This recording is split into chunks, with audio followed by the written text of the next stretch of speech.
नमस्कार, मी सुवर्णा जोशी। सकाळचे 11 वाजलेत। आतापर्यंतच्या काही महत्त्वाच्या घडामोडी आपण या बुलेटिनमध्ये बघणार आहोत। जम्मू काश्मीरच्या शोपियान या जिल्ह्यातील केलर या भागामध्ये मध्यरात्रीपासून सुरक्षा रक्षक आणि दहशतवाद्यांमध्ये चकमक सुरू आहे। या घडीची सगळ्यात मोठी बातमी सुरुवातीला आपण बघतो आहोत। शोपियान आणि हंदवाडामध्ये चकमक सुरू आहे। या चकमकीत आतापर्यंत 3 दहशतवाद्यांचा खात्मा करण्यात सुरक्षा रक्षकांना यश आलेलं आहे। या दहशतवाद्यांकडून मोठा शस्त्रसाठाही जप्त करण्यात आलाय।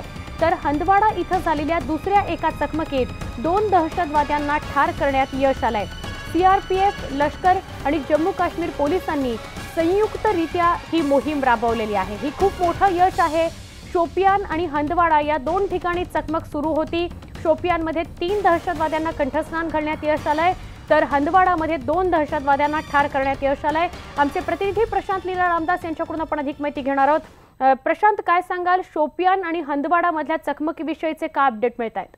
बरोबर, खास करून जर बघितला काल रात्री उशिरापासून शोपियान असो किंवा हंदवाडा यासारख्या दोन्ही जिल्ह्यांमध्ये जो जोरदार धुमचक्री सुरू होती।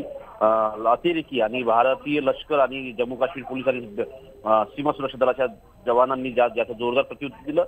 सकाळी ज्या पद्धतीने शोपियानमध्ये 3 दहशतवाद्यांना ठार मारण्यामध्ये भारतीय सैनिकांना यश आलेलं आहे आणि जवळपास आता शोपियानमधलं संपूर्ण जे ऑपरेशन आहे ते संपलंय। पण त्याच वेळी साधारणतः हंदवाडामध्ये देखील याच प्रकारचं ऑपरेशन सुरू झालं होतं आणि त्यामध्ये देखील 2 दहशतवाद्यांना ठार मारण्यामध्ये भारतीय लष्कराला यश आलेलं आहे। महत्वाचं म्हणजे जम्मू काश्मीरच्या 4 ठिकाणी आज सकाळपासूनच चकमक सुरू आहे। त्यापैकी फक्त आता शोपियान मधलं ऑपरेशन संपलेलं आहे आणि इतर 3 ठिकाणी देखील याच प्रकारचं ऑपरेशन सुरू असल्याची माहिती प्राप्त झालेली आहे। नक्की प्रशांत, धन्यवाद आपण ही माहिती दिल्याबद्दल।